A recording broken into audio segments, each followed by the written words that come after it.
Juicio es una de las palabras que puede llenar de miedo, de terror, el corazón de miles y miles de personas.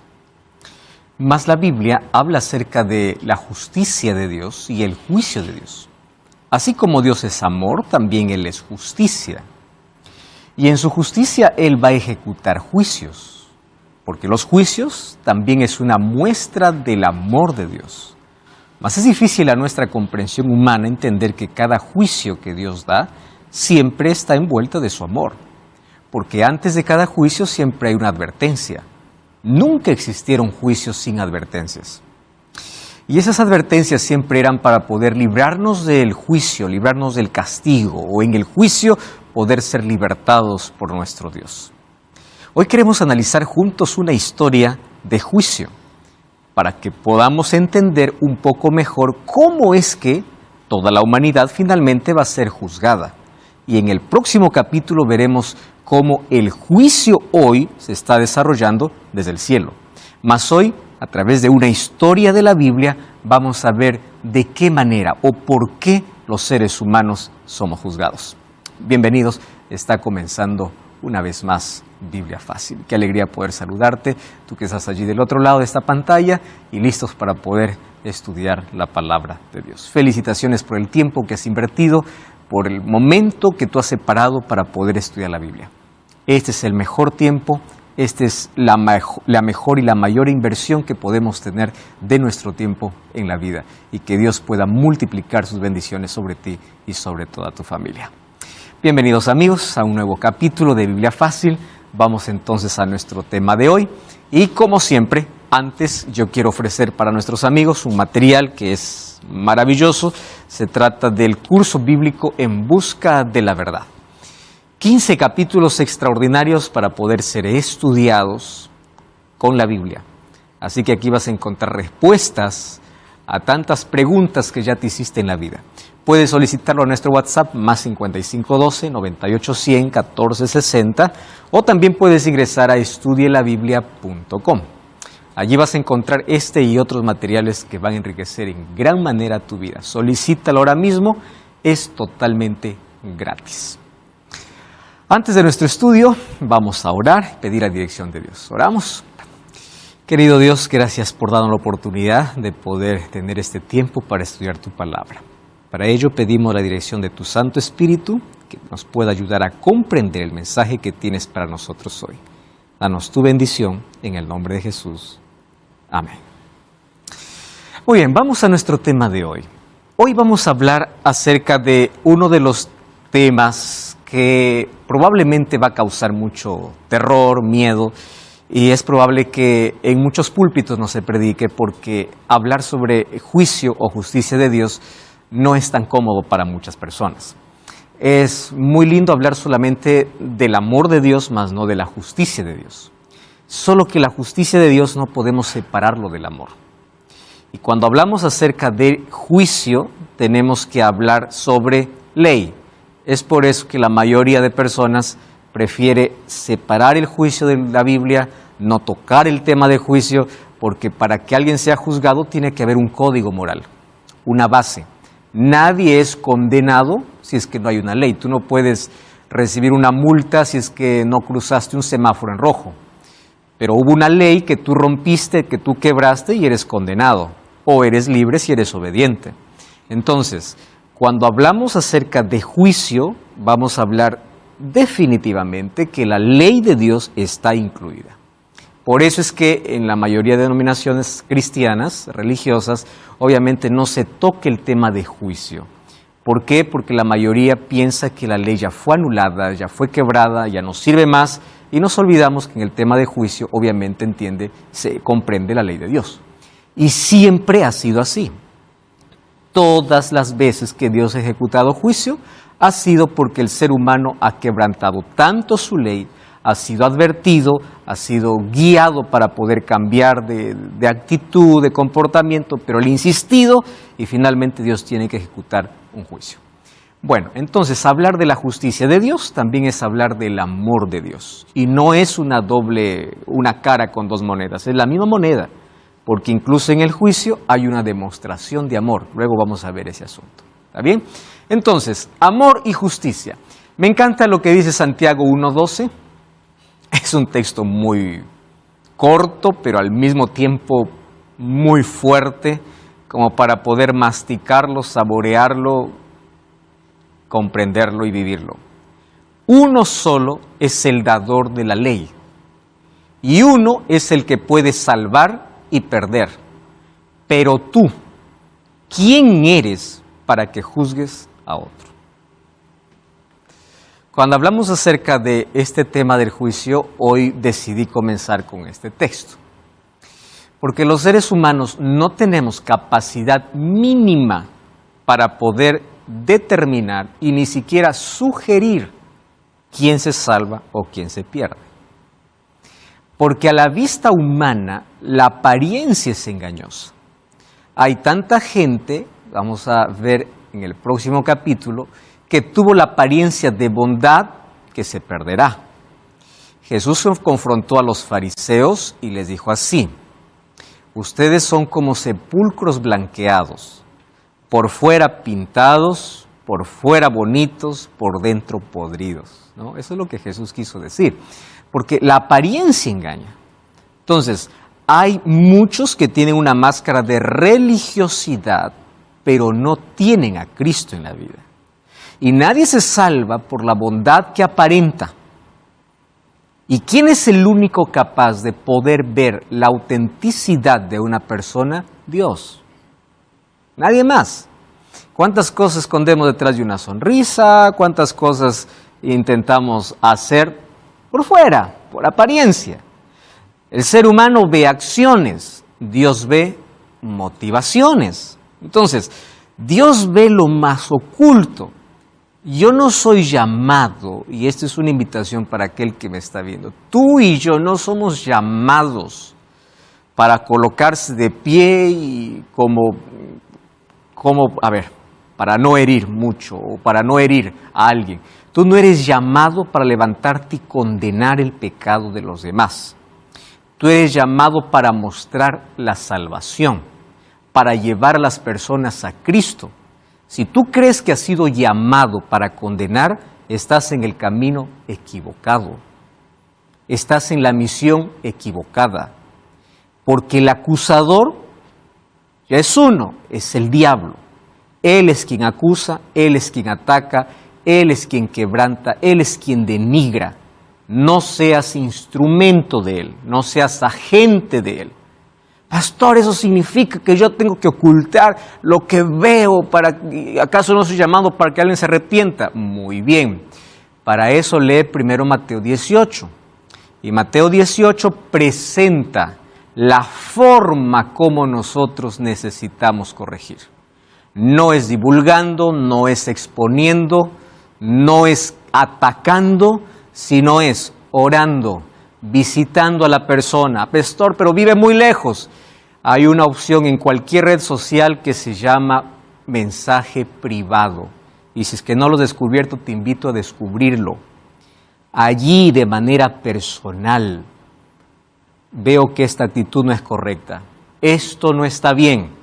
Tú no has sido llamado para poder ahuyentar a aquellos que quieren conocer a Jesús, que con tu mensaje lo único que hace es que las personas digan, así viven los cristianos, así son ellos, ¿para qué voy a entrar? No seas instrumento del diablo. Tú eres llamado para poder proclamar un mensaje de esperanza. Si aquello que tú estás publicando, en lugar de llevar a las personas a Jesús, está ahuyentando a las personas de Jesús, está levantando división dentro del cuerpo de Cristo, no viene de Dios. Entonces, este texto es muy claro, ¿no? Y ese texto dice así: uno solo es el dador de la ley que puede salvar y perder. Pero tú, ¿quién eres para que juzgues a otro? ¿Quién eres? ¿Quién te dio autoridad? Y Mateo capítulo 7, versículo 12 dice, con la misma vara que tú mides, tú serás medido. Entonces, tengamos cuidado al momento de poder juzgar, criticar, condenar. Y cuando vemos a alguien que necesita ser corregido, hay pasos para hacerlo. ¿Cuáles son los pasos? Oración, Visitación de manera personal, esa es la manera como Cristo hace. Fíjense una cosa, ustedes no van a encontrar en la Biblia, en los evangelios, una reprensión que Jesús hizo a un pecador, pero sí van a encontrar varias reprensiones que hizo a aquellos que se sentían santos. A ellos sí, les dijo todo, pero al pecador nunca. ¿Por qué razón? Porque Jesús al pecador no lo expone, al pecador lo restaura y lo hace de la manera como Él sabe hacer, con amor. Entonces, si la reprensión no va acompañada de amor, por más que intenten aparentar en nombre de la verdad, un mensajero del tiempo del fin, no viene de Dios. Sí, Diego. Pastor, en la Iglesia Católica, los fieles se confiesan y el sacerdote le da una penitencia acorde a sus pecados. Verdad. Este texto entonces nos dice que eso no es correcto. Sobre mi pregunta viene más de mi lado de la Iglesia Católica, como había comentado. Yo vengo en un principio de la Iglesia Católica y hay ciertos conceptos en que son un poco diferentes las percepciones, ¿verdad? O los conceptos mismos. Nosotros vamos a tocar justamente, me parece, dentro de 2 capítulos más, el tema de confesión, de veneración y sí, en todo eso. Entonces, el perdón de pecados hoy no necesita más el cumplimiento de penitencias. La Biblia es clara al mencionar que Jesús, al morir en la cruz, trajo reconciliación y perdón para la humanidad. Entonces, yo cuando confieso mi pecado, necesito ir a Cristo, a ninguno más, Él. Pero el perdón se maneja en 2 dimensiones, vertical y horizontal. Cuando hay un pecado que yo hice en contra de Dios, es arreglar las cuentas Dios y yo de manera personal. Pero cuando yo ofendí a mi prójimo, ahí el perdón funciona de manera horizontal. Yo pido perdón a Dios porque al herir a mi prójimo, yo también hiero a Dios y quebranto también la ley de Dios, porque la ley de Dios es ama a Dios y ama a tu prójimo como a ti mismo. Pido perdón a Dios y también es necesario pedir perdón a quien ofendí, no a un tercero, no a una persona particular, a quien ofendí. Yo me equivoqué, pido perdón y la vida continúa. Entonces, el hecho de estar confesando pecados a un ser humano y el hecho de estar haciendo penitencias son totalmente innecesarias. Y yo te voy a decir cuándo aparecieron las penitencias. Las penitencias aparecieron después del bautismo infantil. ¿Y por qué? Porque allí, al bautizar bebés, garantizaban de que a partir de allí el camino para el cielo es derecho. Basta ser bautizado de bebés, eso fue la estrategia de la Iglesia Católica para asegurar para que ya nadie pueda tomar decisión de adultos, sino todos puedan decir ya soy católico y listo.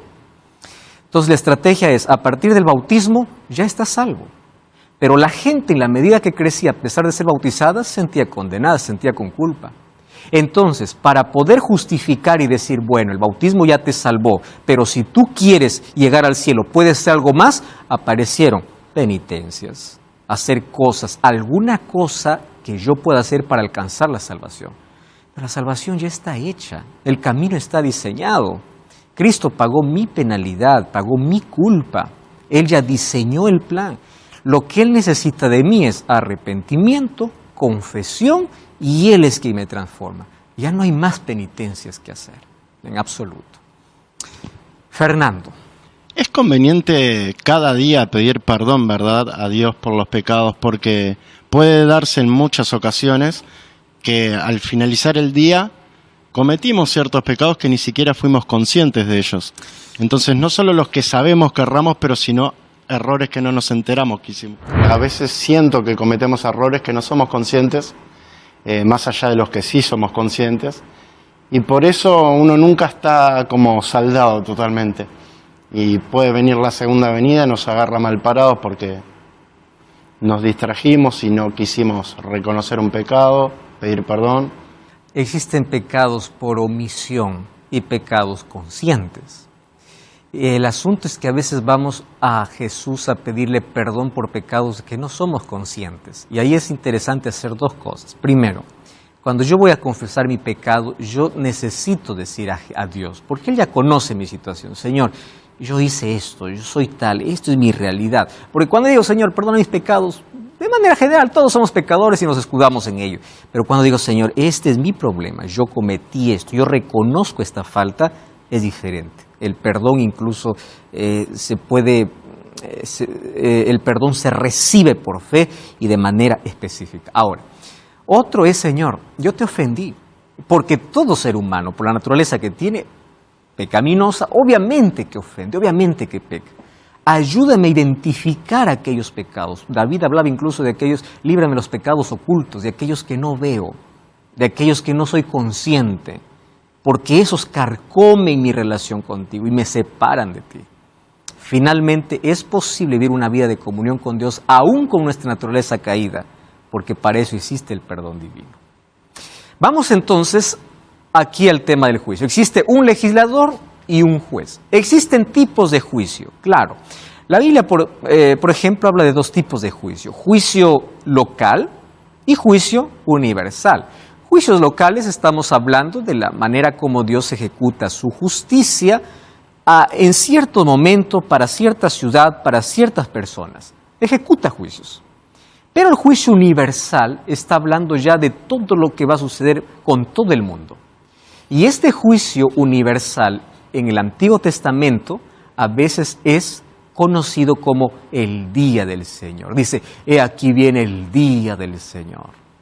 Ahí viene el día, ese día será, en fin, da características. Sofonías, Habacuc, estos profetas hablan sobre ese juicio universal como el día del Señor.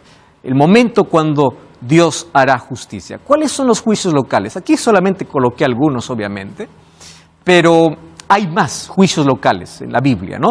Por ejemplo, el primer juicio local en Génesis 11 encontramos que Dios lo ejecutó con la Torre de Babel, con aquellos que construyeron la Torre de Babel. Nimrod, allí junto con toda la población después del diluvio, tuvo una idea contraria al plan de Dios. ¿Cuál era el plan de Dios? Espárzanse sobre toda la tierra. Nimrod dijo, no, vamos a unirnos toda la tierra en un solo local. Y vamos a desafiar a Dios. ¿Cuál era el desafío de Dios? Dios dijo para esparcirnos, ahora vamos a unirnos.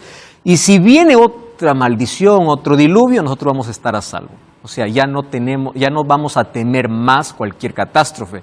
Comenzaron a construir la torre, ¿no? Construyeron, el pueblo era tan unido y Génesis 11 dice que Dios vio, esa es apenas una manera de decir, ¿no? Dios conocía toda la intención de las personas, que estaba tan alta y dijo, bueno, voy a ejecutar un juicio. ¿Cuál es el juicio? Confusión de lenguas. De allí de Babel viene incluso Babilonia. Y Babilonia no solamente como imperio, sino también Apocalipsis aparece como la confusión espiritual, como la mezcla donde Satanás une filosofía, religión, espiritismo y todo para confundir a la gente. ¿De dónde viene? De Babel. Ahí Dios ejecutó un juicio. Entonces no pudieron más continuar construyendo. ¿Por qué? Uno pedía una cosa, el otro no le entendía, le daba otra cosa, y allí comenzó toda esa pelea. Juicio divino. Primero. Después encontramos un juicio local, Génesis capítulo 19, la destrucción de Sodoma y Gomorra. Es un juicio local. Dice que sufrió el fuego, eso vimos en el programa anterior, ¿verdad? El fuego eterno, ¿no? Y dice que fue puesta como ejemplo para todos aquellos que viven impíamente. O sea, esa será la manera como finalmente Dios destruirá el mal, destruirá el pecado. Sodoma y Gomorra descendió del cielo fuego y azufre y destruyó todo. Ustedes saben que esa región de Sodoma y Gomorra hoy es ocupado por el Mar Muerto. Ese es el mar donde no hay vida absoluta. Y el grado de salinidad es la más alta, que no existe otro lugar en el mundo como ese. Totalmente desolado. El mar sin vida.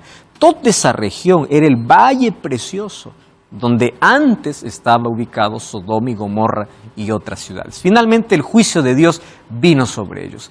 Otro juicio, la muerte de Nadab y Abiú. Ellos presentaron un fuego extraño ante Dios y finalmente fueron destruidos. Levítico capítulo 10. Número 16, el castigo de Coré, Datán y Abirán.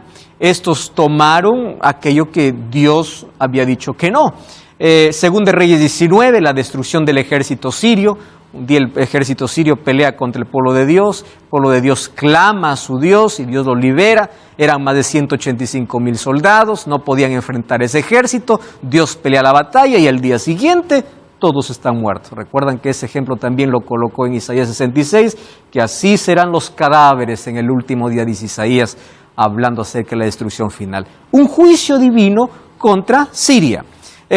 Daniel capítulo 5, el juicio a Belsasar, eso vamos a estudiar ahora, y Hechos 12, 20 al 23, la muerte de Herodes. Ustedes saben que Herodes conocía perfectamente la profecía, las escrituras, la Torá, y aún así menospreció al Mesías. Ustedes saben cómo murió Herodes, engusanado en vida. Gusanos comieron su piel mientras él vivía aún. Juicios siempre se han ejecutado. Y obviamente el primero que nosotros ya vimos allí en la historia, encontramos obviamente cuando Dios destruye al pueblo, a la nación o al mundo antediluviano a través del diluvio. ¿Qué cosa es eso? Un juicio de Dios, ¿no? Pero ese juicio está ubicado como un juicio universal. ¿Y por qué no es un juicio local? Porque el diluvio abarcó ¿qué cosa? Todo el planeta. Mientras que los otros juicios eran solamente locales, ¿correcto? Ya sea personas, ya sea ciudades, eran juicios locales. Pero cuando hablamos de juicios universales, solamente existen dos juicios. El primer juicio universal fue el diluvio, porque el diluvio envolvió todo el planeta, todo, o totalidad, no hubo exclusión de nada, absolutamente nada. Y el segundo juicio, que va a envolver todo el planeta, se trata de un juicio llamado el juicio de investigación, o antes de la venida de Jesús, que está en Daniel capítulo 7, en Apocalipsis 14, 7, cuando sale el primer ángel y dice, la hora de su juicio ha llegado. No dice llegará, no dice ya llegó, sino ha llegado en el tiempo presente. Y eso se proclama cuando el primer ángel habla. Falta todavía el mensaje del segundo ángel y del tercer ángel. ¿Y eso cuándo se da? Antes de la venida de Jesús. Y en este juicio está envuelta toda la humanidad. ¿Qué se define en este juicio? ¿Quién se va al cielo y a la eternidad con Cristo y quién se pierde? En este juicio. Mas sobre este juicio vamos a hablar un poco más en el próximo capítulo. Hoy vamos a ver algunos elementos de juicio en una historia. Isaías 25:9 dice, se dirá en aquel día, he aquí este es nuestro Dios, en Él esperamos y Él nos salvó. Este es Jehová en quien hemos esperado, nos gozaremos y nos alegraremos en su salvación. Está hablando justamente de ese día cuando Cristo regrese. Un grupo grita y dice, este es nuestro Dios, pero hay otro grupo. Isaías 2:19 dice, otros se meterán en las cavernas de las peñas, en las aberturas de la tierra, por la presencia temible de Jehová y por el resplandor de su majestad cuando se levante para castigar la tierra. La pregunta es, ¿por qué algunos se alegran y por qué otros corren? ¿Por qué? Es muy simple, porque todos eran conscientes de que aceptaron o rechazaron al Salvador. No hay inocente. Entonces, las personas son conscientes en aquel día. El problema es entonces, si ellos son conscientes, ¿por qué necesitamos que de todas maneras haya un juicio? Vamos a ver en el próximo capítulo con detalles, pero hoy veremos la ejecución de un juicio. Marcelo. Pastor, esto del juicio es algo sumamente interesante y los seres humanos estamos acostumbrados a juzgar. Alguien nos hace algo y nosotros juzgamos, o a veces juzgamos simplemente por el hecho de que nosotros probablemente no haríamos lo que esa persona está haciendo, sí, ya sea contra nosotros o contra otras personas. Y en esto, cuando uno está juzgando a la otra persona, dice, bueno, él será juzgado por Dios. ¿Por qué él no recibe el castigo si está haciendo tanto mal? Ajá. O sea, ¿qué es lo que nosotros, hace rato sí lo decía, debemos orar, visitar, ¿no? Pero mucho se habla de que la justicia divina es la que se va a encargar de que esa persona sea juzgada. Mira, Marcelo, nosotros ahí debemos cuidar dos aspectos. Primer aspecto, Pablo va a aconsejar que en nuestras manos no debe estar la venganza de alguien que nos hace daño. ¿Correcto? Entonces, hay algún perjuicio, hay alguna injusticia, Dios se encarga porque Él es el juez justo. Pero por otro lado, Dios colocó autoridades en la tierra para que podamos de alguna manera frenar ciertos tipos de violencia, conducta, injusticia. Entonces, ¿cuál es la posición bíblica? Dios va a ejecutar un juicio al momento final y Él tiene la recompensa para cada uno de acuerdo a sus obras. Pero mientras vivimos en esta tierra, también nosotros podemos buscar la justicia que Dios delegó al ser humano. Entonces, ¿hay situaciones donde yo necesito hacer una denuncia? Sí, y es justa. ¿Necesito buscar ayuda de autoridades? Sí, porque es justa. Porque la Biblia dice incluso que son colocadas por Dios para poder ejecutar previamente a lo general, a lo grande que viene, ciertas cosas con justicia. Entonces, como cristianos, hay cosas que debemos colocar por amor en manos de las autoridades para que el mal no continúe a través de esas personas. Pero lo que aconseja la Biblia es tú no te metas en asuntos de venganza ni guardes odio y rencor en el corazón. Entonces coloque en las manos de la persona responsable que tiene la autoridad para eso y el resto deja en las manos de Dios que Él con justicia actuará. Pastor, ¿debemos nosotros pedir perdón a esas personas que nos hacen daño?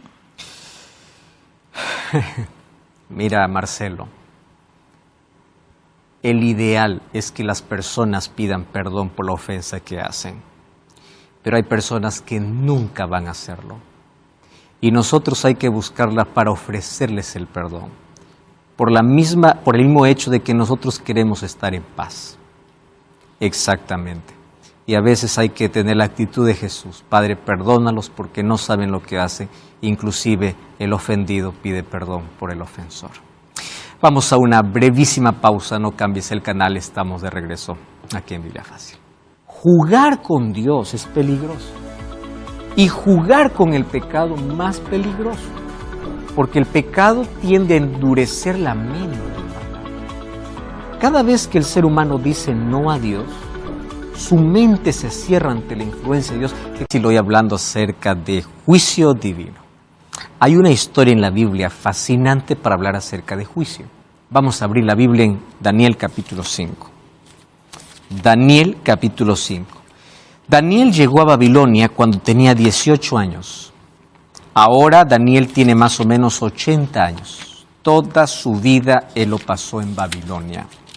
Solo que mientras está en Babilonia, él tuvo los mejores cargos, responsabilidades, porque él fue fiel a Dios. Y desde el capítulo 1 vimos que él decidió en su corazón no contaminarse. Él, fidelidad absoluta a Dios. Inclusive, aun cuando el rey daba alguna orden que estaba en contra de su fidelidad, de su fe a Dios, él se mantenía fiel a Dios. Bueno, ha pasado mucho tiempo y estamos ahora en el capítulo 5, en el año 539. Más o menos era un 13 de octubre cuando se desarrolla la historia de Daniel capítulo 5, del año 539. ¿Qué cosa sucede en el año 539? Es conocida como la última noche de Babilonia. Babilonia fue el imperio más brillante de la historia. Brilló más que Roma, brilló más que los medos y persas, brilló más que Grecia. Tanto así que en la estatua que Nabucodonosor soñó sobre la sucesión de imperios, la cabeza estaba Babilonia y era de oro. Todos los otros imperios cada vez tenían menos lucidez, menos brillantez, menos poder. Roma era cruel, pero no llegó a la gloria de Babilonia. No llegó. Entonces la cabeza de oro era Babilonia. Después van a venir los medos y los persas, luego viene Alejandro con Grecia y luego vienen los emperadores, los césares con Roma. Y hasta que termine el año 476 la Roma imperial, y a partir del año 476, cuando desaparece el emperador, el obispo de Roma ocupa el lugar del emperador y comienza otra fase de la Roma, Ya no la Roma de los emperadores, sino la Roma de los papas, que eso va a continuar a lo largo de toda la historia. Entonces, Babilonia fue el mayor imperio de toda la historia. Pero hoy, ¿qué queda de Babilonia? Nada, absolutamente nada. ¿Y cómo fue su última noche, la noche de caída? Un juicio divino. Hay un texto mencionado por el profeta Jeremías, donde dice, nosotros intentamos curar a Babilonia, pero Babilonia no quiso ser curada. Ustedes saben que Dios, a través de Daniel y a través de los 3 muchachos más que fueron para Babilonia, ellos dieron el vivo testimonio de quién es Dios. ¿Ustedes saben cuántos años Dios trabajó en el corazón de Nabucodonosor? 40 años. En esos 40 años Dios le evidenció su poder, su gloria. Imagínense, nadie más vio, sino Nabucodonosor, 3 muchachos en un horno de fuego sin quemarse. Nadie más vio eso, solo Nabucodonosor. De ahí parece que se arrepentía y volvía a su idolatría. Nabucodonosor era muy devoto a su dios principal, que era Marduk, y para él Marduk era el dios soberano. Y Dios siempre le dijo, tu Dios no vale nada. Daniel incluso le dijo, tus dioses no sirven para nada. Pero él continuaba, hasta que un día él se rinde. ¿Cuándo se rinde? Él tiene una enfermedad rara y extraña, que hoy la ciencia lo llama licantropía clínica. ¿Qué cosa es la licantropía clínica? Es una enfermedad mental donde el ser humano toma el comportamiento de un animal. Y él dejó el palacio y se fue a vivir con las bestias del campo por 7 años. Y después de 7 años, en el capítulo 4, lean conmigo, versículo 34 dice así, al fin del tiempo, del capítulo 4, verso 34, al fin del tiempo, yo Nabucodonosor, alcé mis ojos al cielo y mi razón me fue devuelta. Bendije al Altísimo, alabé, glorifiqué al que vive para siempre, cuyo dominio es sempiterno y su reino por todas las edades. Wow. Vamos al versículo 37. Ahora yo, Nabucodonosor, alabo, engrandezco y glorifico al Rey del cielo, porque sus obras son verdaderas, sus caminos justos, y él puede humillar a los que andan en soberbia. O sea, Nabucodonosor se arrepintió. Solo que nadie es eterno. Nabucodonosor murió. Y cuando Nabucodonosor murió, la gloria de Babilonia cayó. Quien va a gobernar ahora es Nabonido. Nabonido obviamente es un descendiente, es el marido, el esposo de la hija de Nabucodonosor. Primero reinó un hijo por un poco tiempo, poquísimo tiempo, luego el marido de la hija de Nabucodonosor comenzó a reinar. Esta pareja tuvo un hijo llamado Belsasar. Belsasar sería el nieto de Nabucodonosor, no el hijo. ¿Y por qué lo sabemos? Porque aquí cuando va a aparecer un juicio, él dice, quien me interpreta esto será el tercero en el reino. ¿Por qué el tercero? Porque él era el segundo. El primero era su padre, él era el segundo, y él iba a condecorar como el tercero aquel que interpreta una mano que comenzó a escribir en la pared. Entonces, resulta que la Biblia dice, Daniel le va a decir, tú siendo su hijo no entendiste. Lo que pasa es que en el hebreo no existe la palabra abuelo. La palabra hijo puede ser pariente, ¿correcto? Pariente. Entonces, tu pariente es Nabucodonosor. Él fue tu abuelo, entonces tú no entendiste, tú no te humillaste, tú te rebelaste y por eso viene este juicio. Va a ser la confrontación que Daniel va a hacer a Belsasar. Bueno, entonces ahí llegamos al año 539 y ahí es donde ocurre el capítulo 5. Vamos a leer el versículo 1. El rey Belsasar hizo un gran banquete a 1000 de sus príncipes y en presencia de los 1000 bebía vino. Belsasar, con el gusto del vino, mandó que trajesen los vasos de oro y de plata que Nabucodonosor, ahí dice su padre, en sí es su antepasado, porque Nabucodonosor era su abuelo. Nabucodonosor, su padre, había traído de Jerusalén para que bebiesen en ellos el rey y sus grandes, sus mujeres y sus concubinas. Versículo 3, fueron traídos los vasos de oro que habían traído el templo de la casa de Dios, o sea, vasos dedicados a Dios, y bebieron en ellos el rey y sus príncipes, sus mujeres y concubinas, bebieron vino y alabaron a los dioses. Presten atención a la sucesión de metales que coloca aquí. Número 1, de oro, de plata, de bronce, de hierro, de madera y de piedra. ¿Ustedes creen que está por casualidad ese orden? No. Nabucodonosor soñó una estatua en el capítulo 2. La cabeza era ¿de qué? Oro. Pecho y brazo ¿de qué era? Plata. Bronce ¿de qué cosa era? Hierro. Piernas, los pies, hierro con barro cocido. Y luego dice que una piedra vino y se colocó o quebró a la estatua porque cayó en los pies. ¿Qué cosa está diciendo aquí? Ellos sobrepasaron el límite, conociendo todo lo que Dios había revelado. Ellos colocan a sus dioses en este orden, desafiando a Dios. ¿Qué Dios es ese? Babilonia será eterna. Estos son nuestros dioses. ¿Qué Dios? ¿Qué Babilonia va a pasar? Eso es historia, olvídense. Es nuestros dioses. Vamos a colocarlo en el orden que nuestro abuelo soñó. Oro, plata, bronce, madera y piedra. Burlándose de la revelación que Dios había dado. Y aparte los vasos consagrados a Dios, ¿qué cosa hicieron ellos?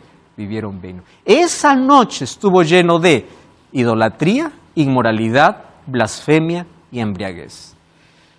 Embriaguez. Voy a leer 2 textos aquí. Satanás reunió a sus ángeles para planear cómo hacer el mayor daño posible a la familia humana.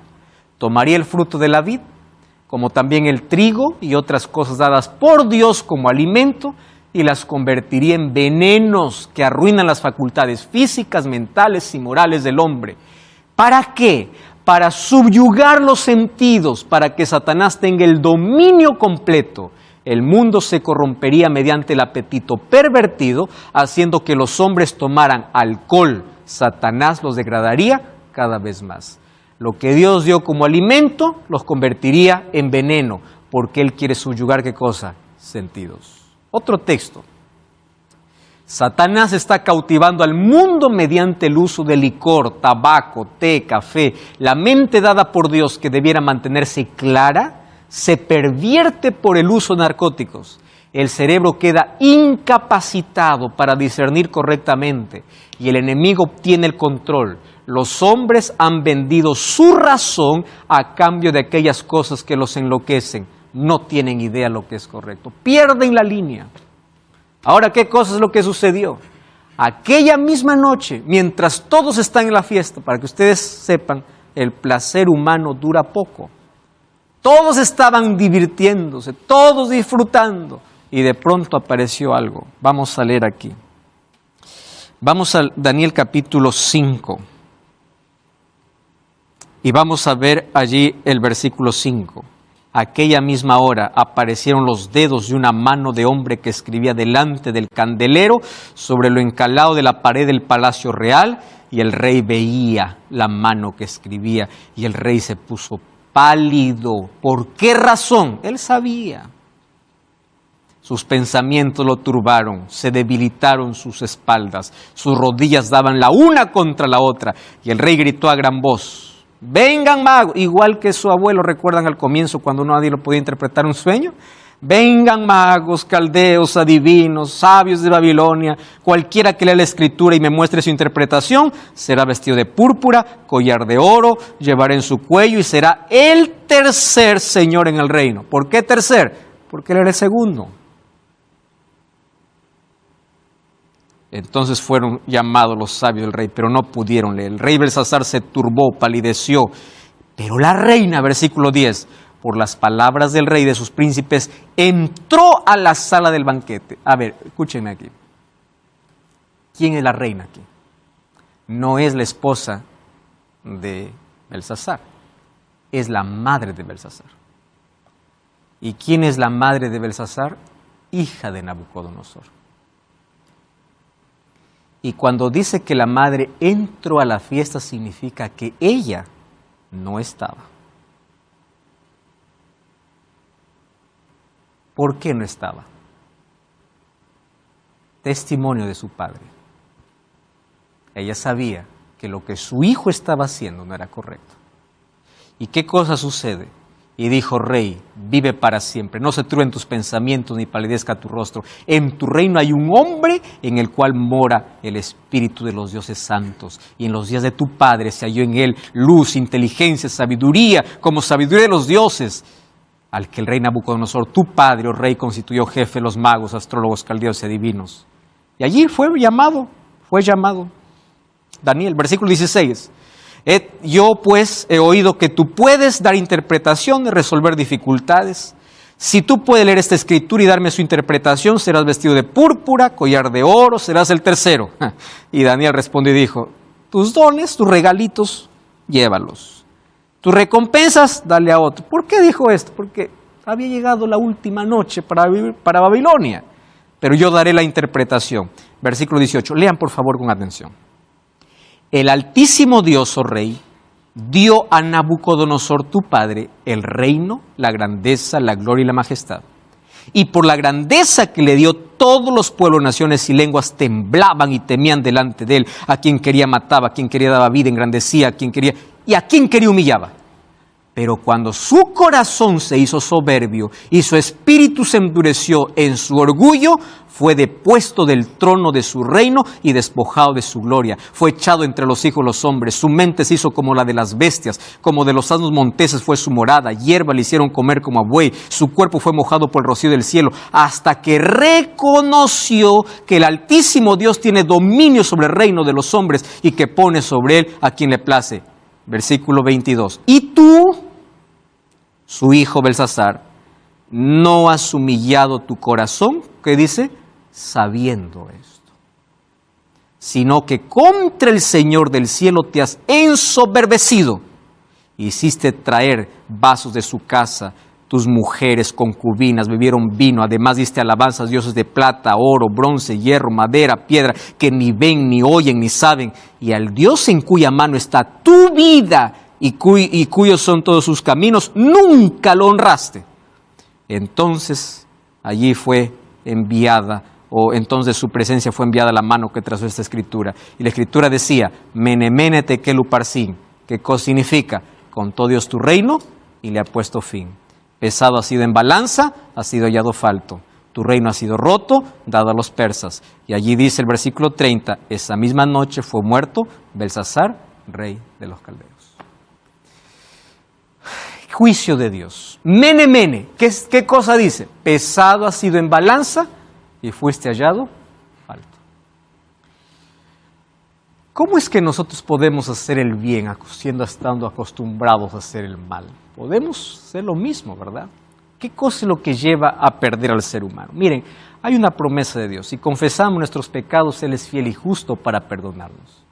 No hay pecado que Dios no pueda perdonar. ¿Saben cuál es el problema? Es que el hombre se acostumbra al pecado que ya no tiene necesidad de perdón. Eso pasó con Belsasar. Jugar con Dios es peligroso. Y jugar con el pecado más peligroso. Porque el pecado tiende a endurecer la mente humana. Cada vez que el ser humano dice no a Dios, su mente se cierra ante la influencia de Dios, que cada vez escucha menos la voz de Dios. Y un momento que no tiene más necesidad de Dios. ¿Qué cosa es lo que allí sucede entonces? Proverbios 28:13 dice: el que encubre sus pecados no prosperará, más el que lo confiese aparte alcanza misericordia. ¿Cómo alcanzar misericordia? Arrepentíos y convertíos para que sean borrados vuestros pecados, para que vengan del Señor tiempos de refrigerio. La misericordia de Dios se alcanza con arrepentimiento. Y Hechos 3:19, Hebreos 4:16, va a hablar que tenemos que acercarnos confiadamente ante el trono de la gracia para poder encontrar misericordia.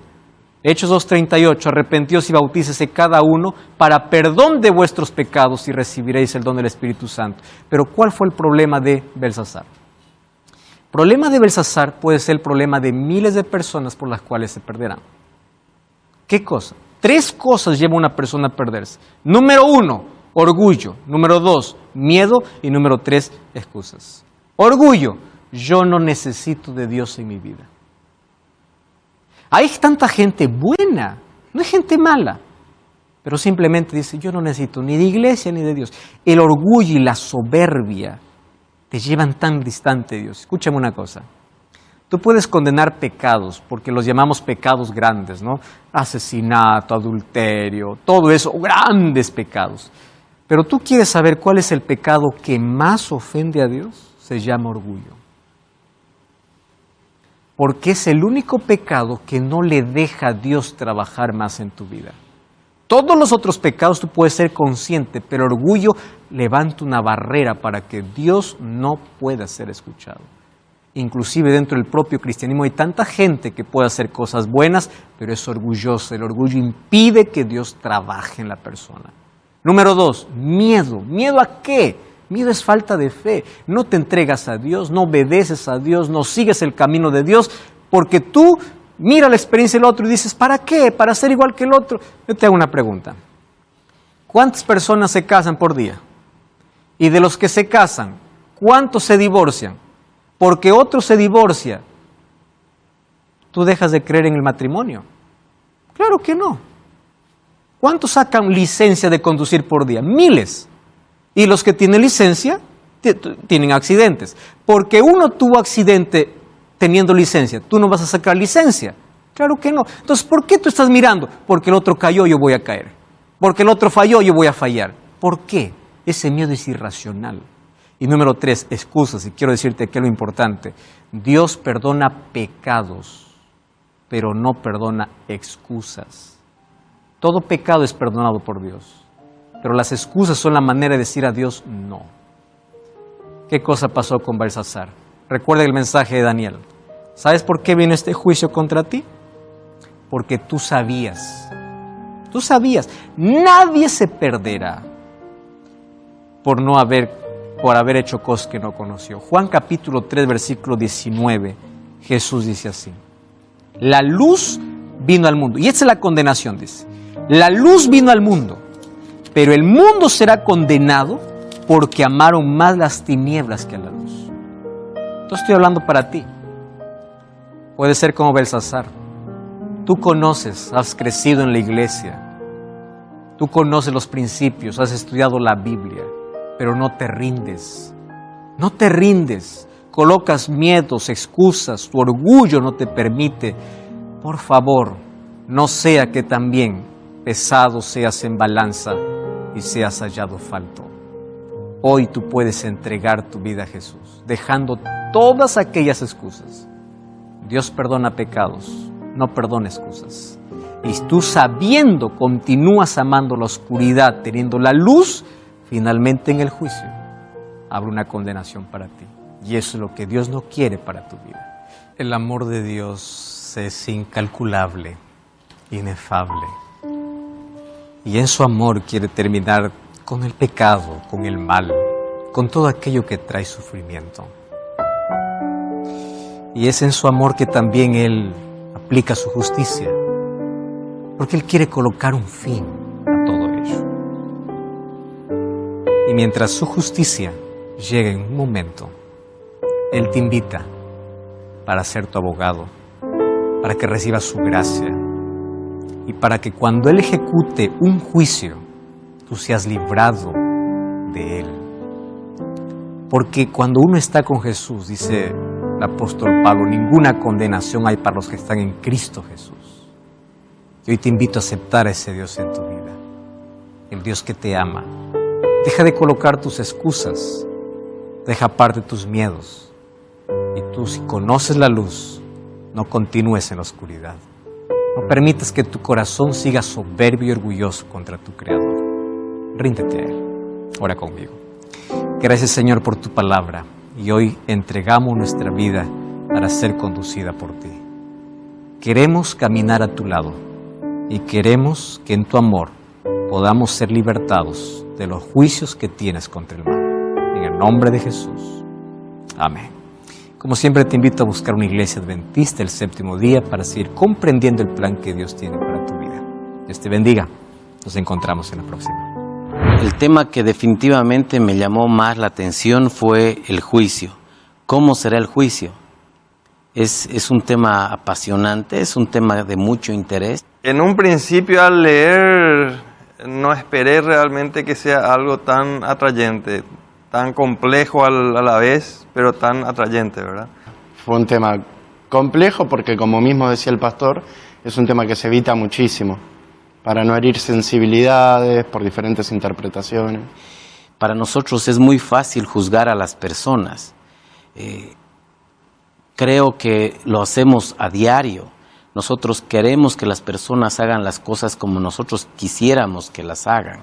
Entonces las juzgamos, ¿no? Y me gustó el punto que él dio de que uno no es nadie para juzgar y que uno no sabe cómo va a juzgar Dios a otro, por más que uno intuya, puede que no tenga nada que ver, y eso es un punto clave. Me gustó porque tengo un concepto más acertado sobre lo que es el juicio o lo que debemos esperar del juicio. A mí lo primero que me viene es como la separación, lo bueno y lo malo. Digamos, los que actuaron bien para acá, los que actuaron mal, eso es lo primero que... Así que sí, me aclaró el panorama muchísimo. Entonces a mí, por supuesto, me interesa mucho seguir hablando sobre esto. Creo que es algo útil y esencial para la vida del ser humano.